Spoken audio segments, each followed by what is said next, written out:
Hey, what's going on, everybody? Thank you for tuning in to another episode of Something More Comfortable, the Black Velvet Experience. I am your host, Black Velvet, of course.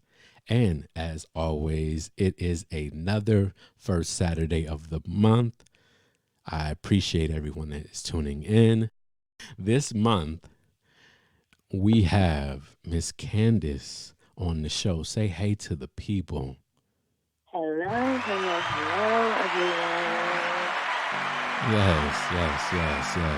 So, how was your week? Oh my goodness, it was it was a week. Today was beautiful.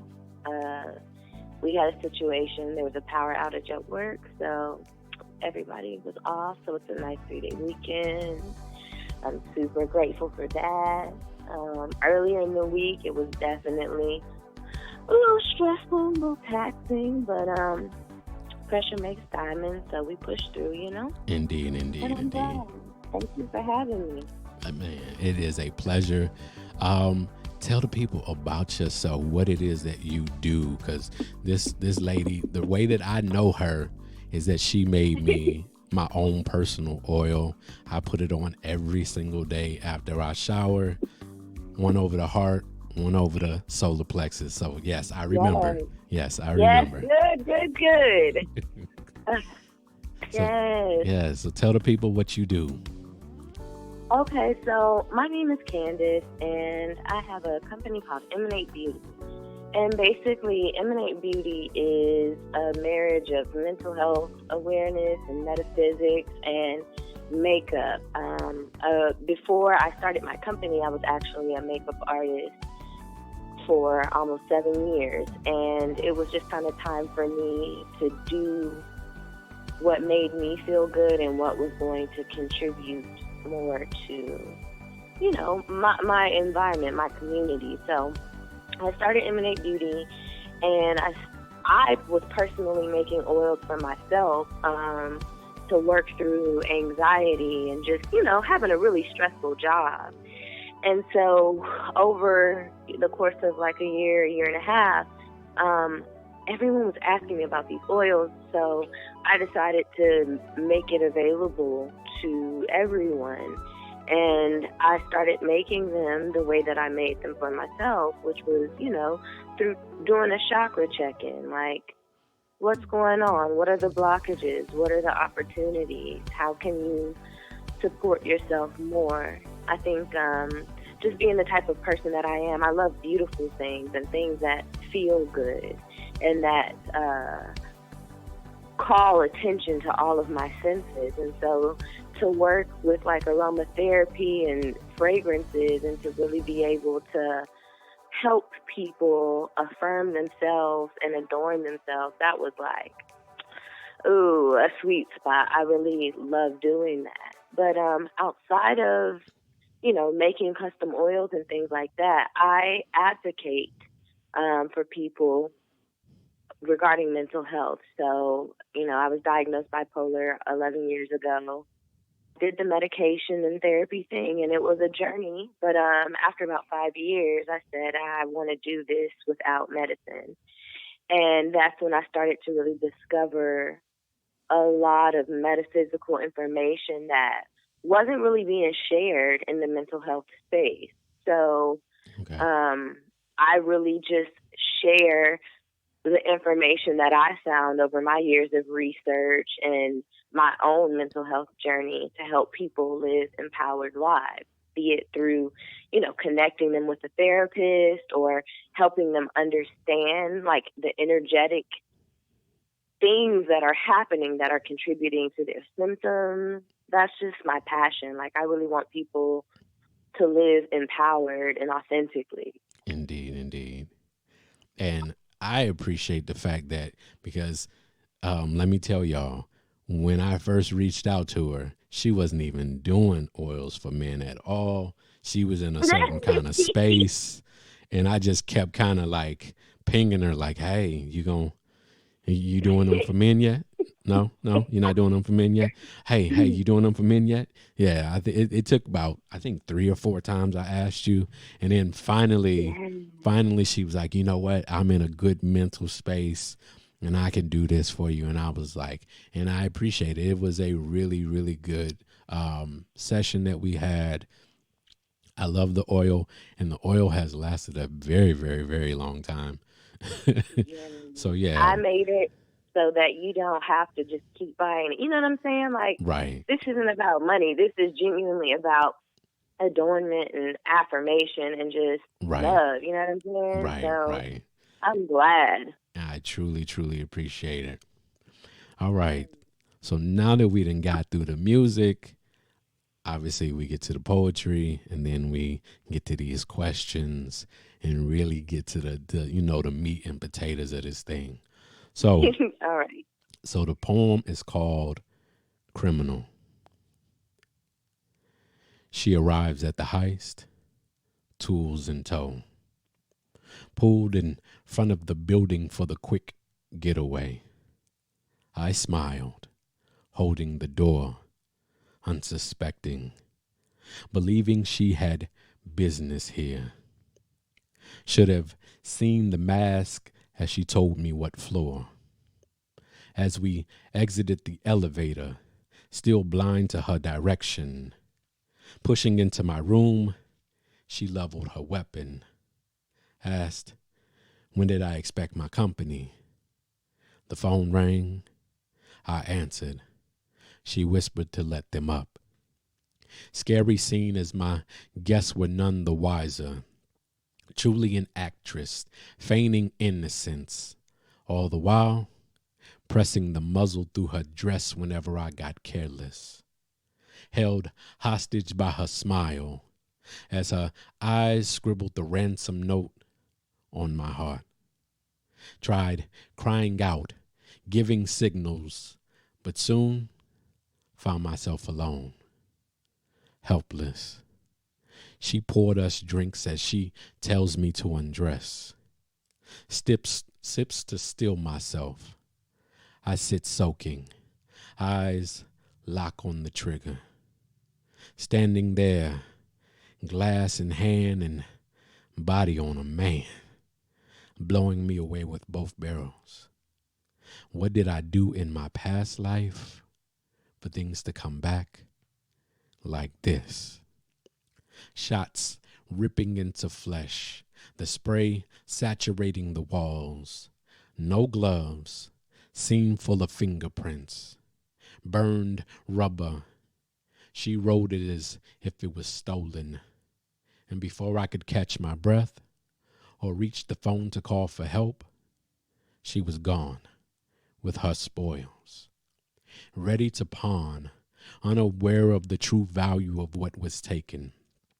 And as I lay numb, empty, too embarrassed to admit that I felt like a victim. All right, so that was Criminal. Whew.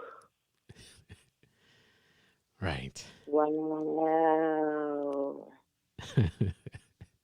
Yeah.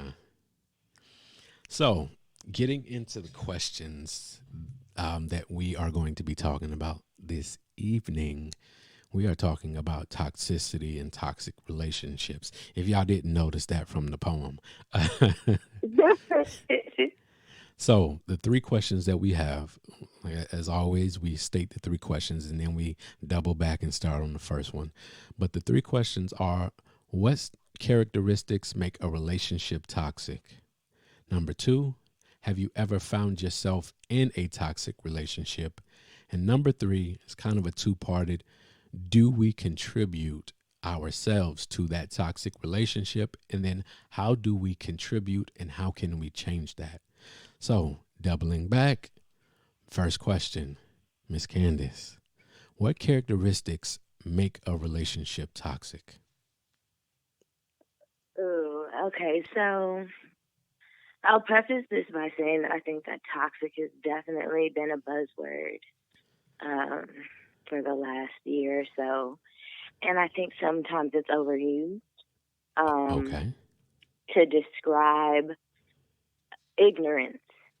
And ignorance does not, dismiss poor behavior by any means. But Indeed, indeed.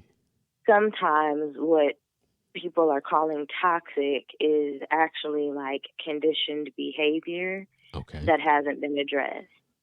So one of the things in my personal practice I'm working on is not calling things toxic, Okay. because ultimately I think that aligns with like victimhood, and that's not the space I want to exist in. Gotcha. So rather than, assigning something as toxic, I really look at it and ask, what is this teaching me about myself? And so Mm. when I come to the question about what are some characteristics of a toxic relationship, I think any type of relationship that doesn't allow you to be your authentic self needs to be examined. Okay. I, listen, that is very, yeah. When you can't be fully you. Yeah. Yeah, Yeah. because you're existing in fragments. Right. Wow. I never thought about it like that, but yeah, essentially you are. You're not being, look, this is all of who I am, the good, the bad, the ugly. And so, um, and you're right. Toxic has kind of been like this buzzword because we also, you hear it used for toxic masculinity. Um, Mm. Oh, let's talk about it, please. Oh my gosh. First, please let me apologize in this public space. Let the universe hear me, and the ears of any of those who have felt the ramifications of my words. Let me be clear. Oh my goodness. I am absolutely an oracle of divine femininity. But I think there have been times that I have also subscribed to quote unquote toxic masculinity okay. and been very dismissive Mm. and closed off from the divine masculine. Okay. Do I think that there are opportunities for masculine energy to be better expressed? Absolutely. But in this season of my life, I'm also learning that when we reduce something to masculine or feminine, we completely miss the other aspect of it. You get stuck in the polarity of it. Right. When we come back to that toxic concept, right? Right.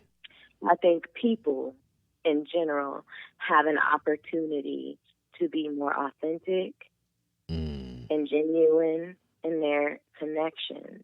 Right. But in order for that to happen, it first has to start with yourself, right? Indeed. Indeed.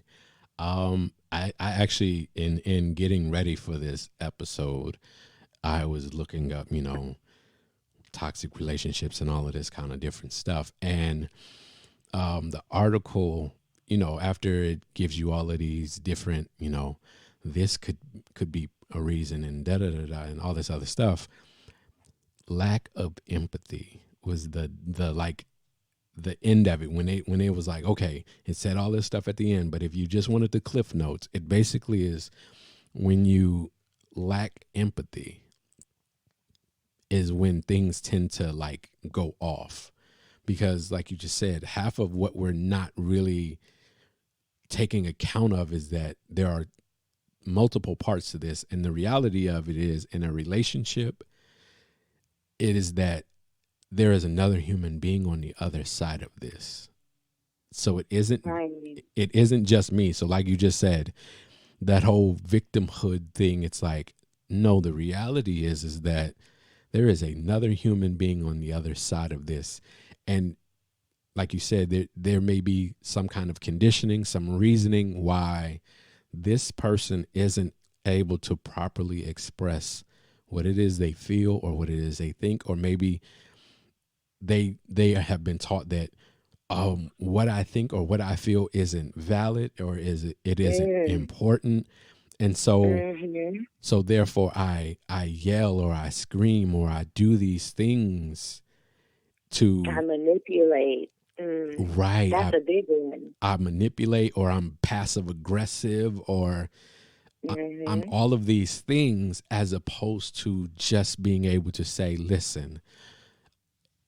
Oh my goodness. I think the other part is that not wanting to be vulnerable, because it requires a lot of vulnerability to just take off all those masks, to take off all of those things, and just say, listen, you hurt me when you said that. It hurt me, and this is why it hurt me. And so instead of yelling at you about something that has nothing to do with what I'm actually mad at you about or what I'm hurt about, I yell at you about something ridiculously over there to the left. And the reality is, it's like, listen, remember yesterday when you said X, Y, and Z? You hurt me. And I didn't like the way that made me feel.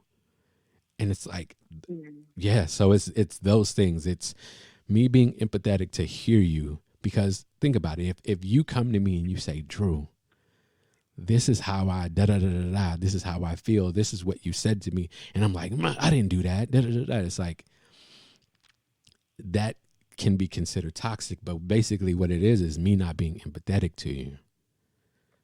But there's layers to it, though, because, yeah, on one hand, it may be that you're not empathetic or receptive to hearing the feedback. Right. But the other part of that is the other person who's expressing, like, I felt this way when this happened.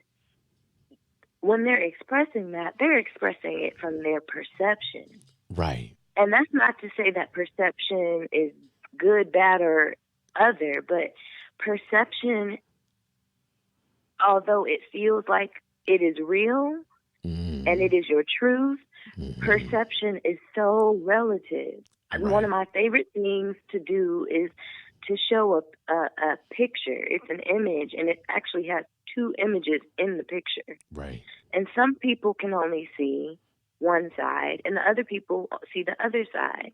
And when I tell them what's there, there's this aha moment of like, oh my God, we're looking at the same thing. And we're only seeing what we want to see. Exactly. And so that's why when we talk about like what makes a relationship toxic, it's like, can we just look at it like what characteristics are pointing us back to ourselves and the things that we need to address within us? Because ultimately, yes, you might say or do something that feels hurtful to me, but this is one of the things I appreciate about one of my partners, because we're able to have this conversation, right? Like, if something happens that's hurtful, we can say to each other, like, yo, when this happened, when you said this, I felt X, Y, and Z. And it hurt, and I feel angry and sad about it. And I own the part where this emotional response is my choice. Gotcha. You can't make me do anything. It frustrates me when people are like, you made me feel like this. You hurt me. Right. Like, that's lower vibration perspective. But when you come into your authentic self, your cosmic self, and you can say like, ooh, this experience created a response, an energetic response. Right. My emotion or my energy in motion is telling me something that requires attention. But it's not so much about the other person. So if you're experiencing quote unquote toxic relationships, and don't get me wrong, there are some folk out there. I'm not saying that it doesn't exist. Narcissism is a real thing. Right. However, before you jump onto the toxic relationship bandwagon, can you sit with yourself and really examine like what you are contributing to said dynamics? Right. Indeed, indeed, indeed, and it's funny because a lot of what you're saying is kind of going to some of the other questions that that I was asking. Because the next question is: have you ever found yourself in one of these quote unquote toxic relationships or situations where it is, like you said, you are it could be or it may not be, or you're being triggered. Yeah.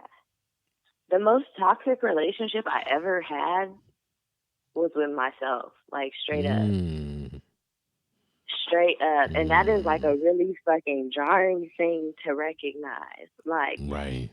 I genuinely look at any relationship as a reflection of myself. Got you.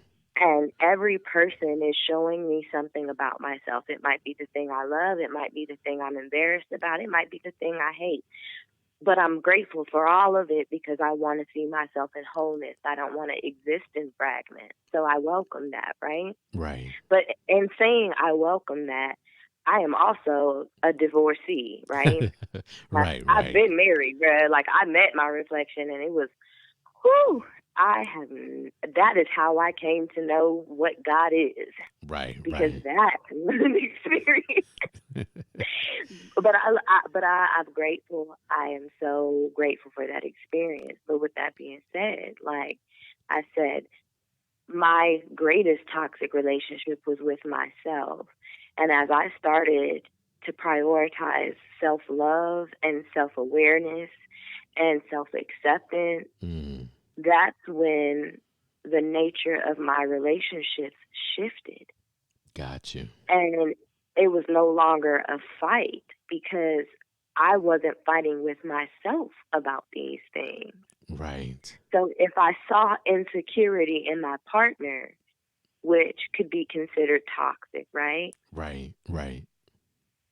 When I saw insecurity, rather than judge it or feel oppressed and victimized by it, I could acknowledge that it was hurtful, but I could also acknowledge what it reflected within myself. Mm, And it taught me how to cultivate more security because my relationship at that time was reflecting the fact that my own insecurity was that I needed to be needed. ooh, okay. Mm, So, yeah, of course, my partner is going to show me what it feels like to be with someone who's afraid of losing you. right, It lived within me. And as I started to see that, rather than be angry with the other person, it was like, yo, why do I need to be needed? right. And why am I choosing partners that feed that part of me? That feed that need in you.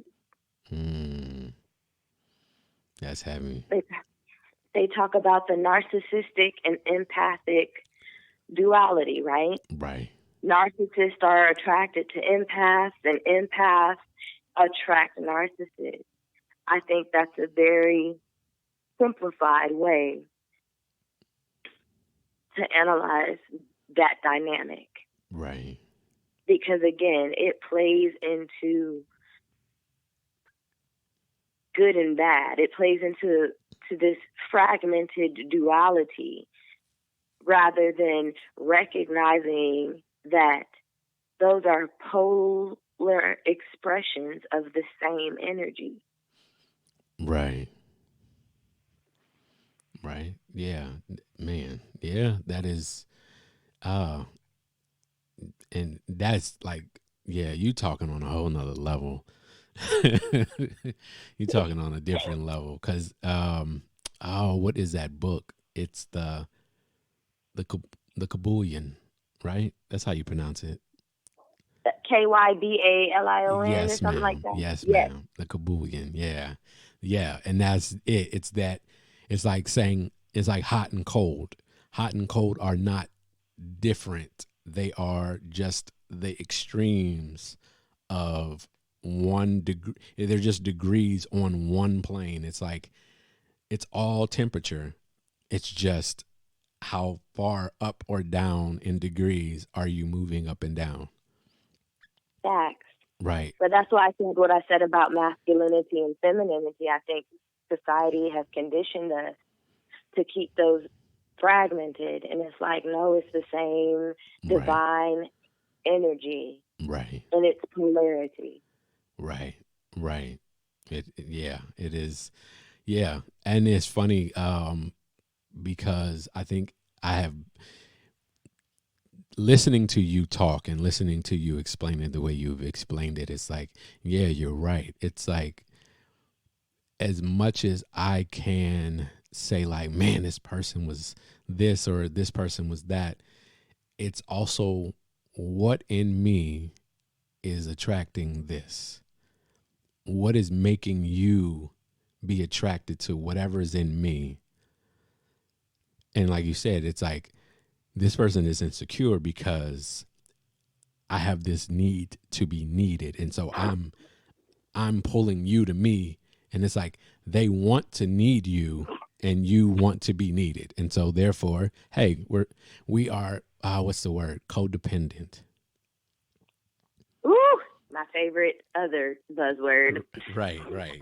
It's that codependency. It's that ability. It's that I want this. It's because I know when Will Smith was talking about it, and it was like trying to get to that place where it's like, listen, I'm not assigned here to make you happy. I am assigned here to make sure that I'm happy, and you are assigned to make sure that you're happy. And I will share my happiness with you, and you can share your happiness with me. We can choose to be happy together. But at the end of the day, I don't owe you happiness. Right. I don't, it's not my, I can't give it or take it away from you. Now I can contribute to yours, or I can be a hindrance to it. And at that point, like you said, you can divorce yourself for that. It's like, whoa, wait a minute. That is not, that's not in line with my happiness. I'm sorry, sir, but I need you to move over there, or ma'am, I need you to go that way because you are, Right. yeah, you are. So it's almost like I have this cup of water, and this water is like clear and is perfect. And then you keep pouring ink into my water, and it's like, no, I'm sorry, I can't. Yeah. Mm. Yeah. It's like, no, nope. All right. You messing with with the purity, because, and that's it. It's us finding ourselves. Like I was saying to you earlier, it's like the like protector is in me. It's already in me. It's a thing that's in me. And the situation that I find myself in now is activating that thing. And it's a good thing that's being activated. So it's not like it's a bad thing being activated. But Right. in the same token, so in that one, people applaud that. It's like, oh man, you're becoming this protector. You're becoming a provider, something that you probably already were in your spirit. And this moment and this time is just activating that.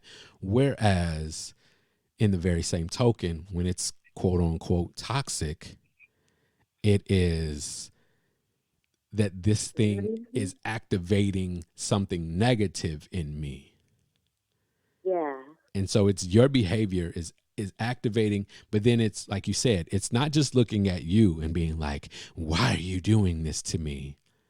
It's looking at me and being like, why is that even in there in the first place? And why have you not addressed it? Because it didn't just get there yesterday. Right. It's been there for a while, and you just have been, well, I'm a workaholic, or I party all the time, or it's like all those things is like, it's because we don't want to address ourselves. Facts. We don't want to sit Everything is a still. distraction. Right. It's like we don't want to sit still with ourselves, because it's like, oh God, I don't want to be alone with you. Look, get out of my meditations, because that's been the message the last 2 weeks. Get out. Get out. Get out. Yeah, I mean, that's it. It's like, I don't want to be alone with you, because in being alone with you, I have to deal with all of who you are, and you is me. You is It makes me want to run. Like, right. I talked about this morning. I am meeting a part of myself, and she's just so intense. And I'm like, oh my God, can you please stop? This is exhausting. Like, I mean, she's just hypercritical, like, Right. always has something to say. She's never satisfied. And I really, this week, had to ask her, I had to ask me, like, yo, when you open your mouth to speak so condescendingly and critically, like, what are you actually asking me for? Mm. And what Mm. she told me was that she needed validation. She needed to feel like she was doing enough, or that without having to do anything, just in her existence, she was enough. So when you talk about being still, I laugh and I say get out, but the truth is, I feel validated by working a lot and by being the best at what I do, but it is very short lived Right. because it separates me from myself. And when we go back to what is a toxic relationship, anything that separates you from yourself or makes you exist in fragments is not for you. Mm. Right. Wow. Yeah. Yeah. Being fragmented, being less than all of who I am. Like, me knowing, and it's taken 38 years for me to figure this out. And not, no, let me not say that lie, because that's actually a lie. It hasn't taken me 38 years to figure it out. It's taken me 38 years to accept Yeah. that I'm sensitive, and always have been. And I Mhm. and I never, like, and for me, everything about me, like, the main reason why I am finding it hard to deal with the military anymore is because I like to build. I don't want to destroy things. Yeah. I don't want to destroy things. I'm a creator. I just want to create and create and create until I stop breathing. It's like, I don't want to destroy things. And it's like, and I can never get myself into the mind state to be comfortable with destroying things. Right. Right. But again, it's realizing, like, this is who you really are, not what they told you were supposed to be. Right. Who you And truly are. Huh? recognizing that creativity and destruction, again, same energy, Right. polar expressions. And so you're recognizing that all of that energy that you're being asked to pour into destruction, you want to pour it into Creating. creating. But it's always been there. Right. Right. And it's funny because it took me seeing so much destruction to realize, like, wait a minute, I don't like this side of this. I want the I don't want this side. Right. I want the other side. Can I get the other side? Yeah. So yeah, that, man, listen. You know what? I must say, um one, nothing in life ever happens by happenstance. Period. Nothing. All of this has some meaning and purpose, and we run into, and it's like, when I picked this topic, that's why I reached out to you, because I was like, there is no way possible that she's not going to have, like, some of the best takes on this topic. Ooh, ooh, thank you. Because look, I be wondering why all of this work is to be done, but it's for moments like this, you know? Yes, because, I mean, again, there are so many people that because it's not to say that other people cannot contribute to this conversation, but it's just, it's different. And people, and that's why I have different people be on the show. Different women come on the show because everybody has a different place. And it's like you maybe have done more work in this area. And so therefore I talk to you and you get it, and we're able to move in that space. Right. But then maybe you can't do it in this other space. But it's like, and so like I said, watching your Instagram and having talked to you and seeing the stuff that you do, I was like, oh yeah, ain't no way that she not gonna be able to move with this. It's funny because the last two questions, or the last question and the two-parted thing, is like the how do we contribute to this stuff, and then how can we change it. And I mean, really, we've been answering that question for a while now, is that Yeah. you have to really stop. You can't go to the next thing and the next thing and the next thing and the next thing. Sit still for a second sometimes. Yeah. And be still and know that I am the Lord. Yeah. Because sometimes that's And, what it is. It's sit still, but I'm uncomfortable. No. Just sit still. hmm Take this time. Take a minute. Like, even so right now, I am going from one job to the next, right? I'm going from here and I'm going to St. Louis, but I'm taking a week where I'm just, well, I'm going down to North Carolina to see my lady. She got to play. Of course, it's like opening night, so I got to be there for that. Like, that's got to happen. Right. But then after that, then I'm going to Illinois, and that's it. It's just be with my family and be quiet and not watch a whole bunch of TV, because my mama don't really watch TV, and so, and it's that it just takes some time to just sit and be still and figure out this transition. Why did you make this transition happen? What is this Right. transition supposed to do for me? And how will it affect not just me, but everything around me? Right. Yeah. Mm. Yeah. That being still is so critical, but I think the other part of it that has to be mentioned is like you have to be still and you have to be honest, Yeah. because a lot of times you're going to see things that you don't want to see. Right. Within yourself.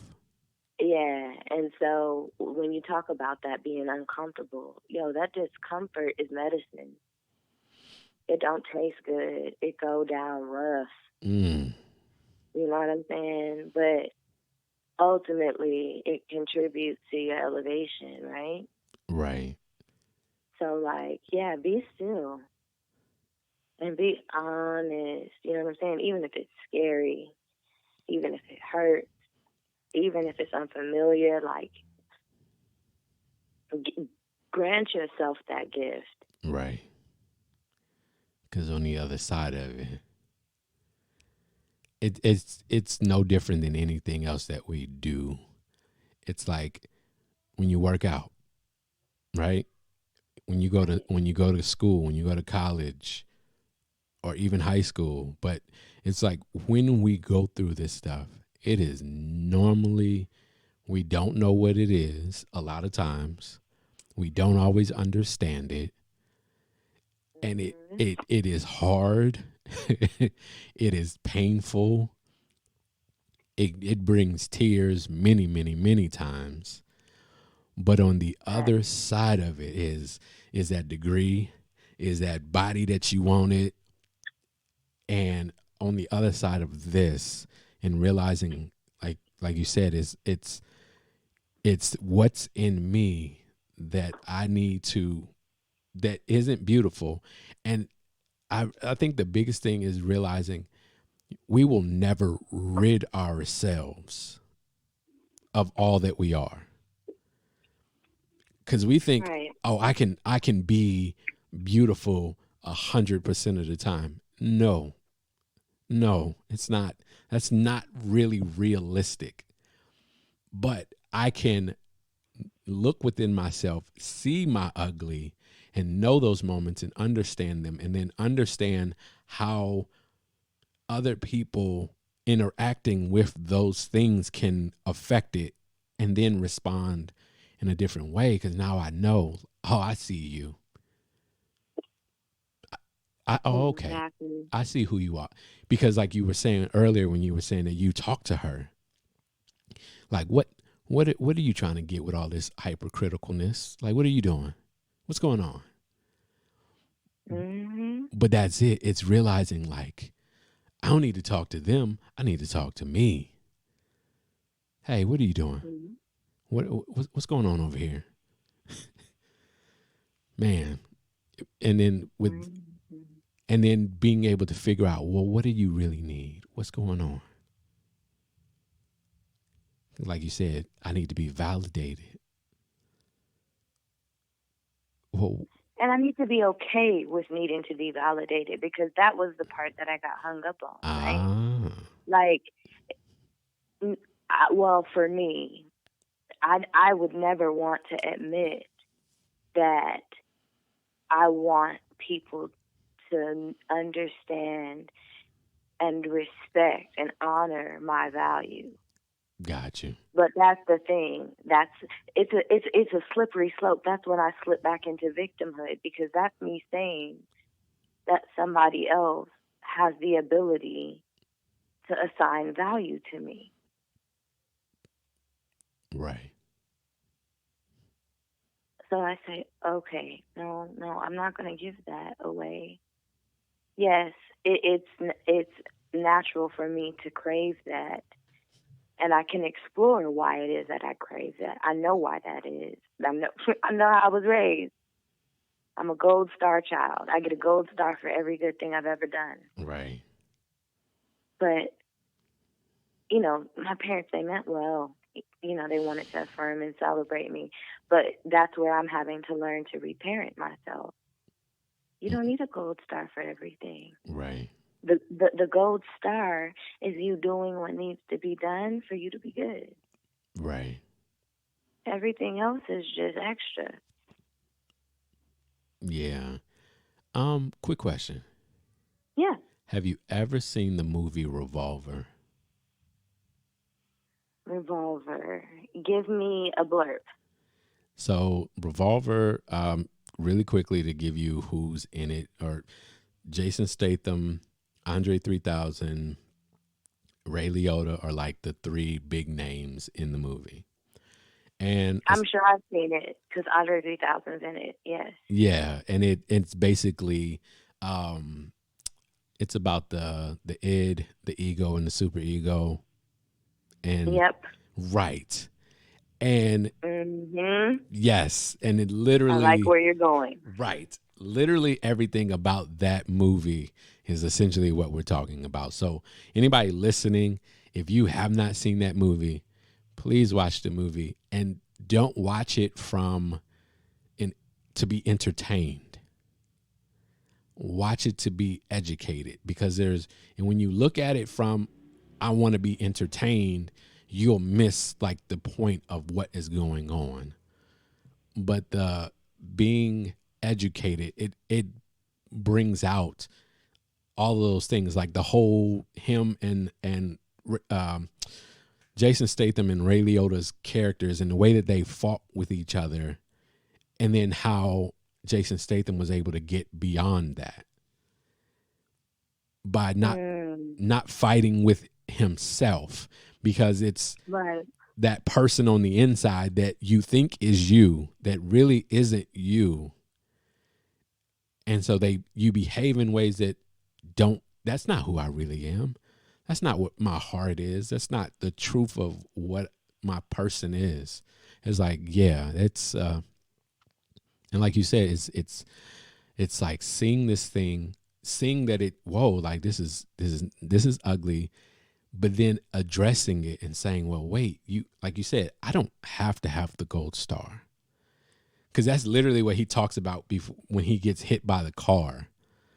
Mm-hmm. Is that he says that we're the little boy with the shiny shoes, and it's like, we want the like you said, the gold watch for 25 years, and we want the gold star, and we just want to have somebody give us the hip hip hooray and congratulations and all of that stuff. And it's like, no, you don't need that in every situation. And we want it as human beings. A lot of us, we want it, we crave it, but it's like, and then when we don't get it, we act out like children. Look, I had to find a quote because I know exactly what you're talking about. He says, "Fear me or revere me, but please think I'm special. We share an addiction. We're approval junkies. We're all in it for the slap on the back and the gold watch, the hip, fucking raw. Look at the clever boy with the badge, polishing his trophy. Shine on, you crazy diamond, because we're just monkeys wrapped in a suit, begging for the approval of others." Yep. Yeah, that is.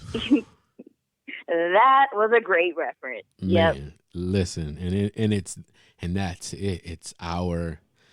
And I appreciate you for looking that up and finding the exact quote, because that it's such a, like, man, like that got me in tears over here for real. Like, it's just such a powerful, it's a powerful thing, because it's like it's just like me as a man, right? It's like I do stuff. I want my woman to always be telling me, like, you did a good job. And it's like, no, that's not it. That shouldn't even be what it should be about. It's like, my service to you should make me feel good, because my service to you is what it is. It's the thing, like you said, it's the thing that I'm doing, not what I get back, but the thing that I'm putting out. It's me putting out this thing, and it's like, I just want serve you because I serve you, not have you make me feel some kind of way because I'm serving you. Right. But the thing is, like, your service is a reflection of your own self-love. Right. So it's like, again, that's the validation. Yeah, it's still, healthy to affirm your partner. I do think it's important. Right. Going back to, like, divine masculinity and femininity and stuff, to really, like, acknowledge and celebrate when that energy shows up. But, for you, just knowing that, like, that is really a reflection of your own divinity. Right. Yeah. Ooh. Yeah, this has been a very, a very heavy, like, again, I mean, because I like, all the episodes and the guests and the different people that come on. But yeah, like, this is definitely one of those conversations that it's like, oh man, it make you just have to sit still for a second and just not, you just by yourself. Like, once we get off the phone, it's just gonna be like, I'm just gonna sit here for a second. Like, okay. You're like, I don't really want to say anything. It's like, just be silent for a second. Just just let soak. Let those the ideas and the thoughts move around. Let it marinate. Right. Yeah. I mean, because the reality is that this has been, like, what the whole reason why I even created this podcast is because it's like seeing how the world is, seeing the lack of love and like the connection, and it at the end of the day, I don't get into who you love or why you love them or whatever, but it's like, in all levels and all areas, it just seems like we're not really addressing our pain or all of this stuff.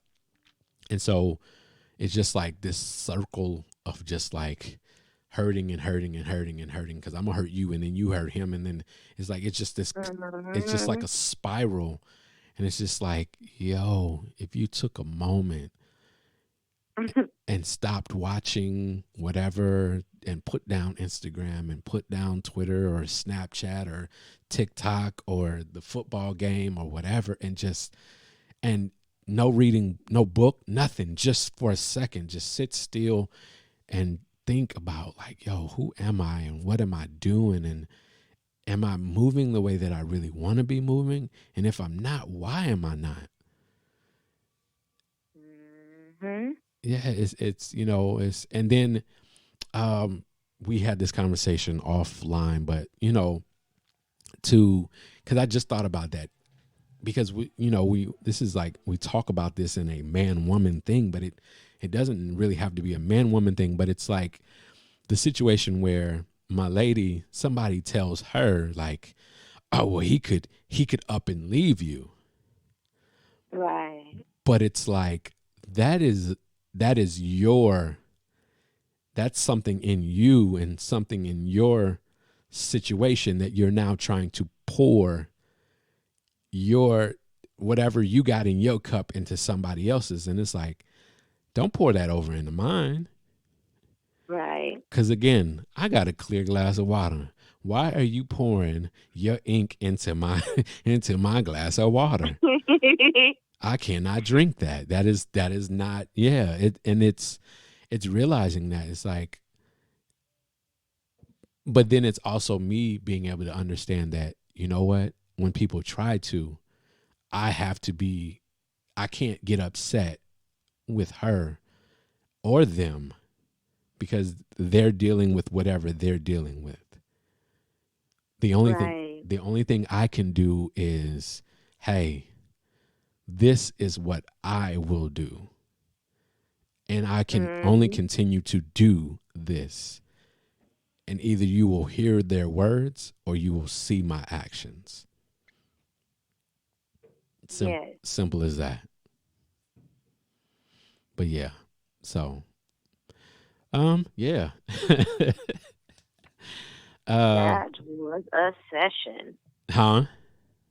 I said that was a session. Man, listen. So, cuz again, at the end of the show I normally do a poem for the next show. Yeah. And I got to find what I want to do. Mm. Yeah. It's so many different uh you know what? I think I'm gonna go with that one. Homie, lover, friend. Mm. Right. Yes. She is my homie, my lover, my friend. Lusts me before the beginning and loves me without end. Rejoices in where I'm going, yet never despairs in where I've been. Hails me as a god, but understands my walk among men. Disappointed when I purr like a kitten, in awe when I roar like a lion. Admonishes me when I'm faking, but encourages when I'm trying. Can't shake a scent, in this fact there's no denying. Begs me not to see an angel, but it's hard when on her wings I'm flying. To new heights, though, feet never release grip of the earth's surface. Never allowed to wallow in self-hatred, only swim in my pool of divine purpose. Has complete reign over my big top, though sometimes I make it a 3-ring circus. Far from a sideshow, my freak is the main draw.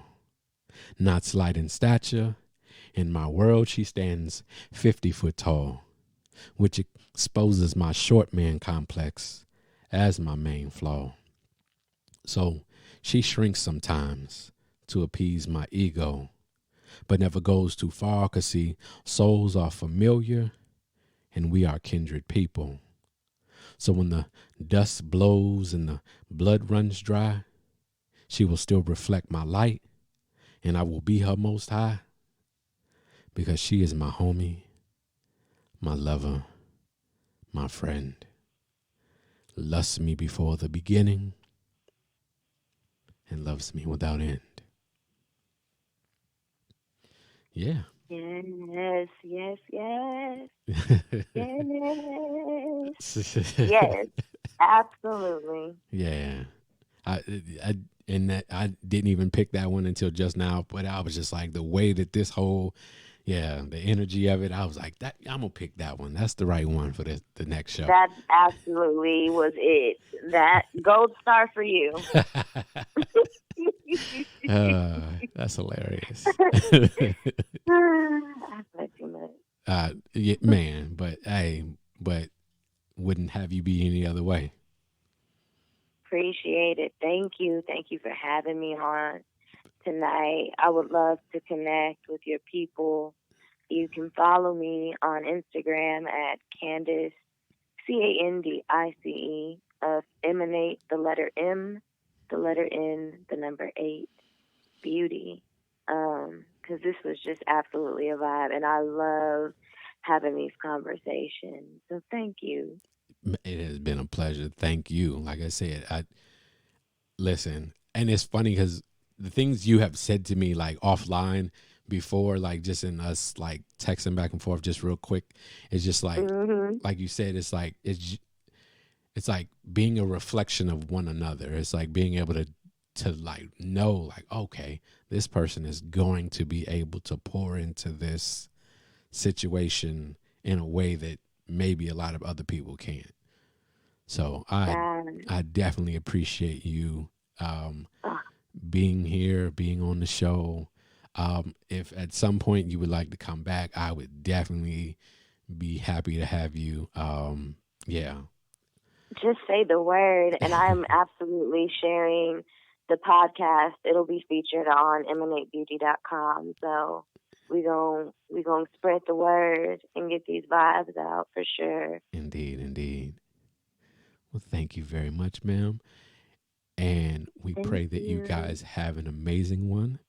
And we will see you next episode.